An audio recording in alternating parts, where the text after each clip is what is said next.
Chief economist Mohammad Suhail माहिर माशियात हमारे साथ हैं, उनसे पता कर लेते हैं। गुज़िश्ता कुछ दिनों में सुहेल साहब स्टॉक मार्केट मुसलसल मुस्बत ट्रेंड्स जो है वो दिखा रही है, विच इज़ वेलकम चेंज। कारोबार में इजाफा नज़र आ रहा है, वजह आपको क्या नज़र आती है? देखिए, रिकॉर्ड ब्रेकिंग महीना गुजरा है स्टॉक एक्सचेंज पे। 16% बढ़ी है स्टॉक एक्सचेंज जुलाई के महीने में, और इसकी सबसे बड़ी वजह है कि आईएमएफ का प्रोग्राम तवक्कुआत से बेहतर हो गया और हुकूमत ने बहुत सारी कंडीशंस को कंप्लाई भी कर दिया। और इसके अलावा जो अच्छी खबर ये आई है कि जो सऊदी अरेबिया और यूएई से जो इन्वेस्टमेंट की कमिटमेंट आ रही हैं, स्पेशली जब से एसआईएफसी बनी है, इसने इन्वेस्टर्स के कॉन्फिडेंस को बूस्ट किया है। ना सिर्फ लोकल सरमायाकार बल्कि फॉरेन सरमायाकार भी हमने देखा है कि स्टॉक मार्केट में खरीदारी कर रहे हैं।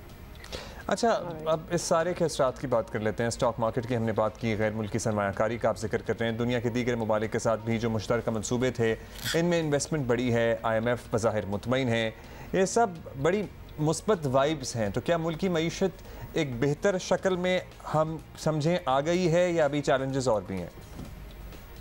फिलहाल तो लग रहा है कि चीज़ें स्टेबलाइजेशन की तरफ जा रही हैं, मगर हमें ये नहीं भूलना चाहिए कि IMF का ये जो प्रोग्राम है, इस पे हमें अमल दरामद करना पड़ेगा और 3 हुकूमतों को करना पड़ेगा, और उसके बाद एक बड़ा प्रोग्राम भी लेना पड़ेगा।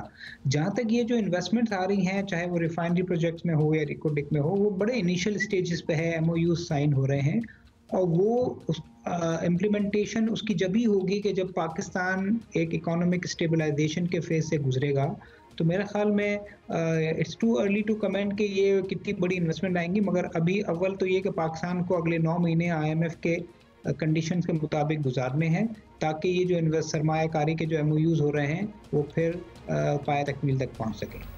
अच्छा सुहेल साहब, अब पाकिस्तान अभी एक रिकवरी वाले फेज़ में है, लेकिन मईशत को ट्रैक पर लाना और इनफैक्ट इसे ट्रैक पर रखने के लिए अगले चंद माह जो हैं वो बहुत ही अहम होंगे। तो ये हुकूमत जा रही है, फिर निगरान सेटअप आएगा और फिर ऑब्वियसली इलेक्शंस उसके बाद होंगे। तो ये कोई 4-1 महीने जो हैं उनका ट्रांजिशन पीरियड है। तो क्या असर आपको लगता है कि ये मईशत पर पड़ेगा इसका? देखिए, ये बड़ी ट्रिकी सिचुएशन है कि IMF की कंडीशंस को पूरा भी करना है, मईशत को स्टेबलाइज भी करना है, और हुकूमत जो है वो जा रही है, कैट कर आ रही है, फिर उसके बाद नई हुकूमत आ रही है। तो ये बहुत बड़ी अनसर्टेन फैक्टर ज़रूर है, इसीलिए तो IMF ने तमाम अपोजिशन पार्टी से भी मुलाकात की है। तो इसीलिए मैं कह रहा हूँ कि ये 9 माह 3 हुकूमत को गुजारना ज़रूरी है IMF के इंस्ट्रक्शन के मुताबिक, और अगर ये गुजर गए तो काफ़ी हद तक अनसर्टेनिटी अगले साल के शुरू में ख़त्म हो जाएगी, और मुल्क जो इकोनॉमिक स्टेबलाइजेशन से है फिर ग्रोथ स्टेज पे शायद जाने के काबिल हो जाए। बहुत शुक्रिया जी, थैंक यू। ये ट्रिकी सिचुएशन तो है, लेकिन होपफुली अगर ये गुजर जाएगी और खुश असलूबी के साथ गुजर जाती है तो फिर स्टेबिलिटी है। वैसे इसकी सारे दुआ करें, वरना वो एक और टेंशन बड़ी एक और लेवल की हो जाती है, और इस पर अगर कुछ हम इधर उधर हो गए तो दोबारा एटलीस्ट IMF से तो ना इंतज़ार करें कि कोई मदद मिलेगी।